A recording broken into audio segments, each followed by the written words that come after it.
Hello students, आज मैं एक फिर से मैं आप लोग के सामने एक्सरसाइज 40A जो इक्वेशन ऑफ लाइन है इस चैप्टर के साथ में मैं आज आगे का जो क्वेश्चन का सॉल्यूशन है वो मैं करने जा रहा हूँ। ये क्वेश्चन है आपका क्वेश्चन नंबर 6 है। इसके पहले question number exercise 40A equation of line का जो स्टैंडर्ड 10 का आपका है आईसीएसई सिलेबस का सेलिना कंसाइज क्लासेस का। और आज मैं क्वेश्चन नंबर 6 जो है बनाने जा रहा हूँ। 6 और 7 ये काफ़ी जो है इसमें 3 क्वेश्चन है, तो मैं 3 क्वेश्चन आज सॉल्यूशन करूंगा। इसके आगे वीडियो में मैं नेक्स्ट क्वेश्चन का सॉल्यूशन करूंगा। देखिए यहाँ पे पहला जो 6 नंबर का जो क्वेश्चन है वो इस तरह से है कि does the line 3x - 5y = 6 bisect the joint of 5 - 2 and -1 और 2। अब देखिए यहाँ पर इस क्वेश्चन को बनाने के लिए हम लोगों को क्या क्या करना पड़ेगा। देखिए सबसे पहली बात तो ये है कि ये बोल रहा है कि ये जो लाइन है क्या इन दोनों लाइन का जो ज्वाइनिंग हो रहा है इन दोनों पॉइंट से एक लाइन ऑफ इक्वेशन बनेगा। तो इन दोनों पॉइंट से जो लाइन ऑफ इक्वेशन जो बनेगा उसको ये जो है बाइसेक्ट कर रहा है या नहीं कर रहा है, यही हम लोग को देखना है। देखिए थोड़ा सा इसके लिए हम लोग को क्या करना होगा, सेक्शन फार्मूला का यूज करना होगा। अब सेक्शन फार्मूला क्या होता है इसका डिटेल्स में अगले वीडियो में मैं बना दूंगा, इसका थ्योरम कैसे प्रूव किया जाता है। और अभी मैं क्या कर रहा हूँ ना, सेक्शन फार्मूला का 2 थ्योरम है, एक मिड पॉइंट थ्योरम होता है और एक सेक्शन, तो सेक्शन फार्मूला से ही मिड पॉइंट थ्योरम आता है। देखिए जैसे सेक्शन फार्मूला क्या बोलता है कि अगर कोई एक लाइन है, मान लेते हैं इसका कोऑर्डिनेट x1 है और y1 है, और एक पॉइंट है जिसका कोऑर्डिनेट x2 और y2 है, और अगर एक p पॉइंट है, सपोज कीजिए p जिसका कोऑर्डिनेट x और y है, जो कहीं पर भी है इस लाइन में, जो कि इन दोनों पॉइंट को m1 और m2 रेशियो में डिवाइड कर रहा हो, तो इसका कोऑर्डिनेट निकालने के लिए हमको क्या करना पड़ता है, ये जो है ना m1 इससे मल्टीपल होता है। इसका फार्मूला है, देखिए x कोऑर्डिनेट अगर भी हमको निकालना है यहाँ का, तो m1 m2 x1 से मल्टीपल होता है और प्लस में m1 जो है x2 से मल्टीपल हो जाएगा। अपॉन में क्या होता है m1 + m2। इसी तरह y कोऑर्डिनेट निकालने के लिए हम लोगों को क्या करना है, m2 को y1 से मल्टीपल कर देंगे और m1 को y2 से मल्टीपल करेंगे और फिर यहाँ पे m1 + m2 कर देंगे। अब देखिए स्टूडेंट्स यहाँ पर ना एक बात समझिए कि अगर m1 और m2 का रेशियो सेम हो, ये तो अभी अलग अलग है तो ये फार्मूला यूज होगा, लेकिन अगर सेम हो तो क्या होगा, मान लीजिए 1:1, m1 और m2 का रेशियो सेम, मतलब अगर m1 और अपॉन में m2 दोनों का रेशियो सेम हो तो आपको क्या मिलेगा 1/1। तो यहाँ 1 पुट होगा, यहाँ भी 1 पुट होगा, यहाँ भी पुट होगा 1। इसी तरह इसमें भी 1 पुट होगा, तो ये कुछ इस तरह से मिलेगा x1 + x2 अपॉन में m1 + m2।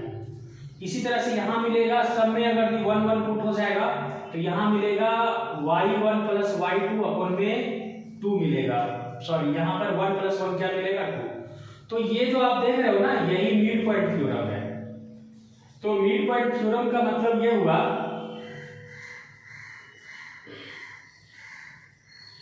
ये मिड पॉइंट थ्योरम हुआ, इसका मतलब ये हुआ कि अगर कोई लाइन जो है ना अगर 20 से पास कर रहा हो तो इन दोनों को सेम रेशियो में डिवाइड करेगा। अभी क्या है ना कि देखिए यहाँ पर ना इन दोनों का हम लोग मिड पॉइंट निकालेंगे। मिड पॉइंट जो निकालेंगे ना यहाँ, क्योंकि ये बोल रहा है डज द लाइन बाइसेक्ट, यानी ये अगर 20 से पास कर रहा है, इसका मतलब क्या हुआ कि m1 और m2 का रेशियो सेम हो जाएगा।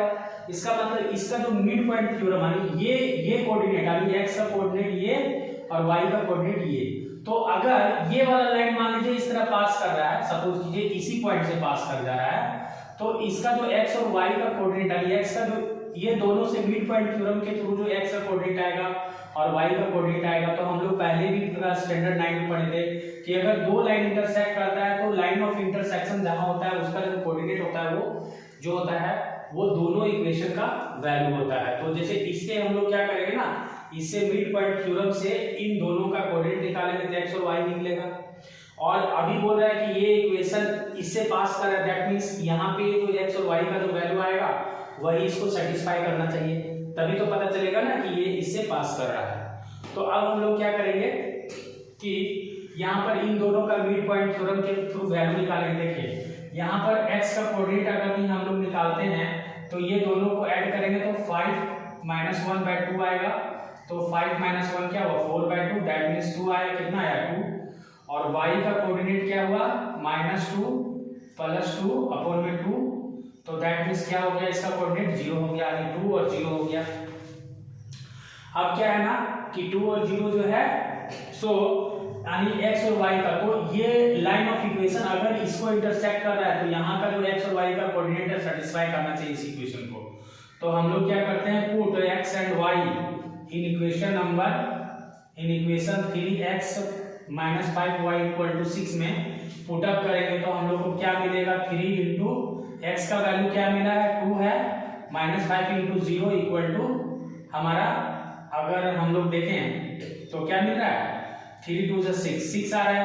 और यही हम लोग का RHS में भी वैल्यू है, यानी LHS से अगर हम लोग उठाएं तो RHS वाला भी वैल्यू सेम आएगा, इधर भी 6 आ गया, इधर भी है, दैट मींस ये जो है ना सो हमारा कर रहा है, ये हमारा बाइसेक्ट कर रहा है। ठीक है, तो एक तो ये तरीका हुआ। अब देखिए एक और तरीका से हम इसी क्वेश्चन को हम बना सकते हैं, सेक्शन फार्मूला का भी यूज करके भी बना सकते हैं, तो वो भी एक इजी पड़ेगा, लेकिन दोनों ही केस में हम लोग को सेक्शन फार्मूला का ही यूज करना पड़ेगा। जैसे एक तरीके से तो इस तरह बन गया। अभी देखिए सेक्शन फार्मूला का यूज करेंगे तो क्या होगा, जैसे मान लीजिए अगर ये बाइसेक्ट कर रहा है, इसको बाइसेक्ट का मतलब 1:1 में आना चाहिए। तो देखिए यहाँ पे हम लोग क्या करेंगे ना, इन दोनों के थ्रू हम लोग इसका इसमें डालेंगे तो क्या आएगा। अभी देखिए यहाँ पे क्या है ना, इन दोनों के थ्रू हम लोग एक थोड़ा सा ये बना लेते हैं, 3x - 5y = 6। तो यहाँ पर हम लोग का क्या आ गया, x का 3x = 6 + 5y हो जाएगा। तो हम लोग यहाँ पे ब्लॉक बनाते हैं, ये मेरा तरीका है। अभी मैं दो तरीके से मैं आप लोग को इसको बता दे रहा हूँ। देखिए y का वैल्यू अगर हम लोग 0 रख दें तो x का वैल्यू क्या मिलेगा, 3x का वैल्यू हम लोग का 6 हो जाएगा, 3x = 6 हो जाएगा, 3 × 2 = 6, दैट मींस x का वैल्यू 2 मिला। तो एक ही वैल्यू काफी है।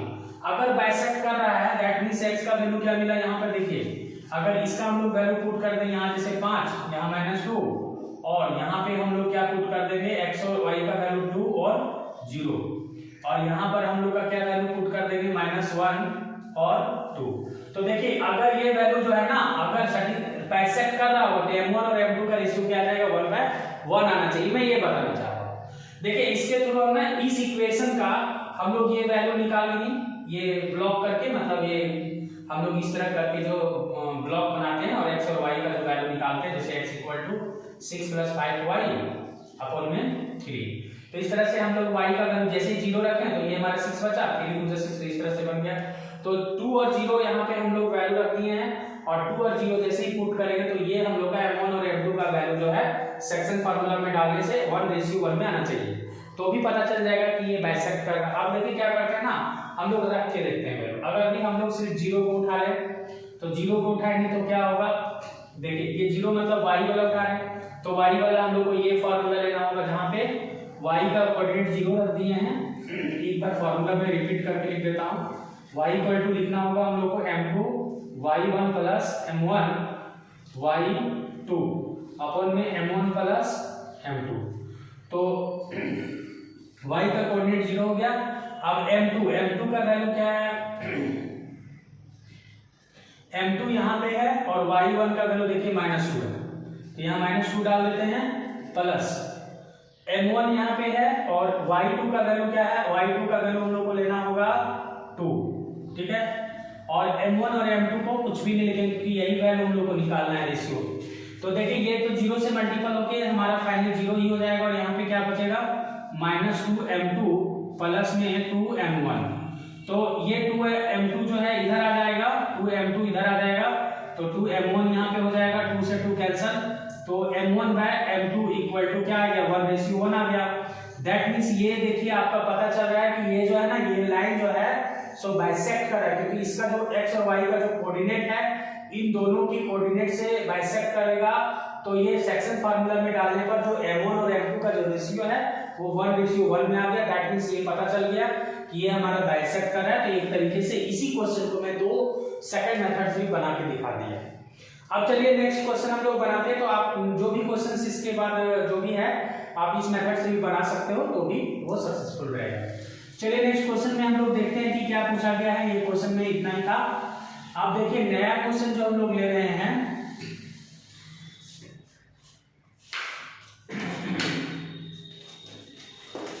यहां पर क्वेश्चन नंबर 7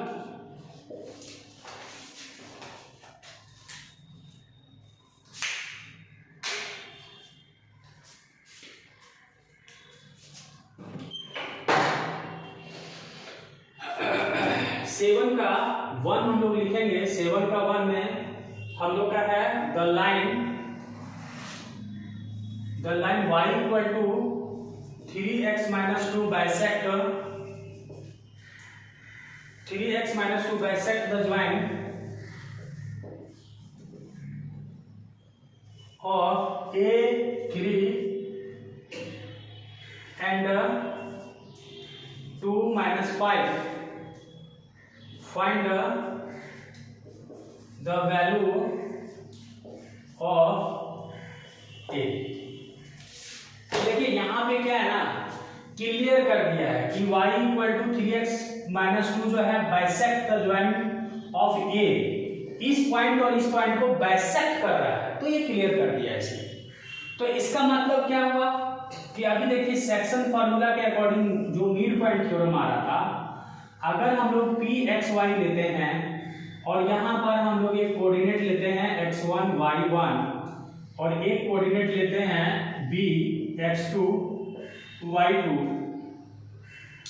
तो इसका रेशियो अगर 1:1 है, दैट मीन्स इस x का वैल्यू निकालना है। तो x का वैल्यू हम लोग कैसे निकालते हैं, ये दोनों को ऐड करते हैं और 2 से डिवाइड कर देते हैं। फिर y का कोऑर्डिनेट अगर निकालना रहता है तो क्या करते हैं, ये दोनों कोऑर्डिनेट को y1 + y2 करते हैं और 2 से डिवाइड कर देते हैं। तो इस तरह से x1 x और y निकलता है कब, जब ये पॉइंट मिड में हो। तो दैट मींस x और y का ये जो जैसे बोला ना ये जो हमारा इक्वेशन ऑफ लाइन है ये दोनों के मिड से जा रहा है, मतलब यहाँ का जो कोऑर्डिनेट है वो इसको सेटिस्फाई कर जाएगा। आप लोग क्या पढ़े थे क्लास 9 में, यह हमारा 2 लीनियर इक्वेशन में क्या पढ़े थे कि अगर दो लाइन ऑफ इक्वेशन है जहां पे मैच करता है ना वही x और y का दोनों का वैल्यू होता है। तो वही बात है ना कि ये इक्वेशन इंटरसेक्ट कर रहा है, मतलब यहाँ x और y और इन दोनों का x और y का वैल्यू सेम हो जाएगा। तो ये पहले से हम लोग ये जान चुके हैं। अब तो इसका मतलब क्या हुआ ना कि x और y का जो ये वैल्यू निकला, ये वाला जो वैल्यू हुआ इसको सेटिस्फाई कर जाएगा। तो अभी क्या करेंगे ना, देखिए यहाँ पे हम लोग क्या करते हैं x1 और y1, तो ये जो दो कोऑर्डिनेट है ये देखिए यहाँ पे पहले यहाँ पे इन प्लेस ऑफ a हम लोग यहाँ लिख लेते हैं। चलिए इसको a मान लेते हैं, a और 3, और इसको b मानते हैं 2 और -5। तो यहाँ पे a in place of a +2 हो जाएगा, यहाँ पर हो जाएगा a + 2/2 और इसके लिए क्या हो जाएगा 3 - 5, तो 3 - 5/2 हो जाएगा। तो ये हम लोग का क्या आ जाएगा -2/2, दैट मींस -1 आ जाएगा। तो x और y का ये जो वैल्यू आ रहा है ये इसको सेटिस्फाई करना चाहिए। तो देखते हैं सेटिस्फाई करेगा तो क्या होगा, y में हम लोग क्या रखते हैं 3x - 2, put x and y in equation number, put the value put करेंगे, ठीक है, x और y इक्वेशन नंबर 1, अगर इसको इक्वेशन नंबर 1 माने तो यहाँ पे देखिए y में -1 रख देते हैं और 3x in place of x क्या रखेंगे a + 2 अपोन में 2 रख देंगे, -2 हो जाएगा। तो फिर हम लोग का क्या हो जाएगा -1 = 3a + 6 अपोन में 2 -2। अभी -1 है, -2 जब इधर आ जाएगा तो +2 हो जाएगा, 3a + 6/2 हो जाएगा। 2 - 1 में हमारा 1 आ जाएगा, 1 = 3a + 6/2 हो जाएगा। 2 से इसको मल्टीपल कर दीजिए तो 2 = 3a + 6 हो जाएगा। अब फिर क्या करेंगे, 6 को इधर लाके सेपरेट कर देंगे तो -4 = 3a हो जाएगा। दैट मीन्स हम लोग को क्या मिलेगा, a = -4/3 मिलेगा। तो यही आंसर होगा स्टूडेंट्स। चलिए अब नेक्स्ट क्वेश्चन की ओर बढ़ते हैं। आई होप ये समझ में आ गया होगा आप लोग को।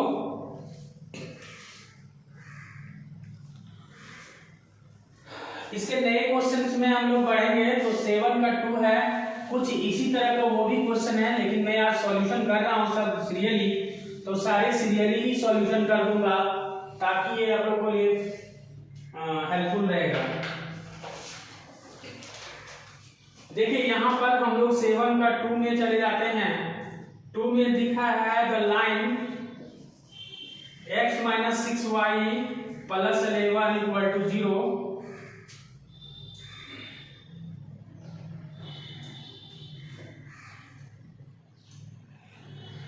The line x - 6y + 11 = 0 bisects the joint of 8 - 1 and 0k. Find the value of k। देखिए यहाँ पे हम लोग क्या करेंगे कि ये जो इक्वेशन लिखा है ना, ये वाला इक्वेशन बोल रहा है बाइसेक्ट कर रहा है इन दोनों के पॉइंट्स को। बाइसेक्ट का मतलब क्या होता है, फिर वही मिड पॉइंट थ्योरम आ गया ना कि अगर एक कोऑर्डिनेट यहाँ x1 x2 है, y1 है, और एक कोऑर्डिनेट यहाँ p xy है, और एक कोऑर्डिनेट हमारा b x2 y2 है, और अगर इन दोनों का रेशियो 1:1 हो तो बाइसेक्ट करेगा। तो ये जो कोऑर्डिनेट है x, वो हम लोग को निकालना पड़ेगा इस तरह से कि x1 + x2/2 होता है, और y अगर भी निकालना है तो यहाँ पे y1 + y2/2 होता है। ये कैसे आया, ये सेक्शन फार्मूला से आया, मैंने आपको दिखाया पहले वीडियो में, इसके सबसे पहले में ही ये मैं बता दिया। अभी देखिए ये जो पॉइंट्स है ना, इसको सेटिस्फाई कर जाएगा अगर ये इसको बाइसेक्ट कर रहा है। तो मतलब इसका अगर ये पास करें तो देखिए ये लाइन पास हो रहा है ना इससे, तो बिल्कुल सेटिस्फाई कर रहा है x और y का, इस लाइन का x और y, और ये दोनों लाइन का x y एक ही होगा अगर सेटिस्फाई, अगर ये लाइन इन दोनों को बाइसेक्ट कर रहा है। तो अब देखिए यहाँ पे ना क्या करेंगे, ये जो कोऑर्डिनेट है, सपोज कीजिए इस कोऑर्डिनेट को हम लोग 8 - 1 मान लें इन प्लेस ऑफ a, और इन प्लेस ऑफ b में कोऑर्डिनेट दिया हुआ है 0k। तो अगर x निकालेंगे तो क्या होगा, देखिए x1 मतलब 8 + 0/2 हो जाएगा, दैट मींस 8/2 हो जाएगा, 2 4 जा तो 4 आएगा। और अगर हम लोग y कोऑर्डिनेट निकालते हैं तो -1 + k/2 हो जाएगा। तो ये आपका y का वैल्यू निकला। अब क्या करेंगे, x और y का जो ये दोनों वैल्यू निकला इसमें पुट अप करेंगे, क्योंकि वो सेटिस्फाई कर रहा है, तो हमारा 0 आना चाहिए। तो पुट, अभी इक्वेशन 1 को, इक्वेशन वाले को 1 मान लेते हैं, तो पुट x एंड y, यहां पे लिख देंगे put value of x and y in equation number 1। तो x - 6y + 11 अगर हम लोग पुट करते हैं ऑफ RHS में हम लोग पुट कर रहे हैं, ठीक ना, सॉरी LHS में पुट कर रहे हैं, नहीं ये पूरे इक्वेशन में पुट करेंगे, सॉरी पूरे इक्वेशन में पुट करेंगे, क्योंकि हम लोग को x1 में k का वैल्यू फाइंड आउट करना है। तो यहाँ पे देखिए x का वैल्यू क्या आया था, 4 लिख देते हैं, -6 इंटू y का वैल्यू है -1 + k/2 + 11 = 0 हो जाएगा। फिर यहाँ पे बना देते हैं क्योंकि वहां थोड़ा स्पेस की कमी लग रही है। तो देखिए ये 2 से 3 टाइम्स में रीड करने पर ये कैंसिल हो जाएगा। तो अब हम लोग के पास जो बचता है वो क्या बचता है, 4 - ये 3 माइनस 1 क्या हो जाएगा, -3 हो जाएगा, माइनस माइनस प्लस 3 हो जाएगा, और -3 प्लस के तो -3k हो जाएगा इक्वल टू +11 इक्वल टू 0 हो जाएगा। फिर देखिए यहाँ पे -3k इक्वल टू, यहाँ पे देखिए 4 3 7 को 11 से जोड़ दो तो कितना आएगा 18, जो उस साइड जाएगा तो -18 हो जाएगा, तो माइनस माइनस कटेगा तो k इक्वल टू 3 6 18 यानी 6 आ जाएगा। तो ये आपका आंसर हो गया स्टूडेंट। तो इस तरह से ये क्वेश्चन सॉल्यूशन हो गया। आई होप कि ये जो क्वेश्चंस है ना वो आपके नए वाले सिलेबस में भी यही सब क्वेश्चन है, थोड़ा बहुत 1-2 क्वेश्चन चेंज किया, लेकिन ये आपके लिए हेल्पफुल रहेगा। आप इसके बाद में इसके आगे का क्वेश्चंस मैं सॉल्यूशन करूंगा। आई होप कि ये वीडियो आप लोग के लिए हेल्पफुल रहा होगा। मिलते हैं नेक्स्ट कंटेंट में कुछ नए वीडियो के साथ।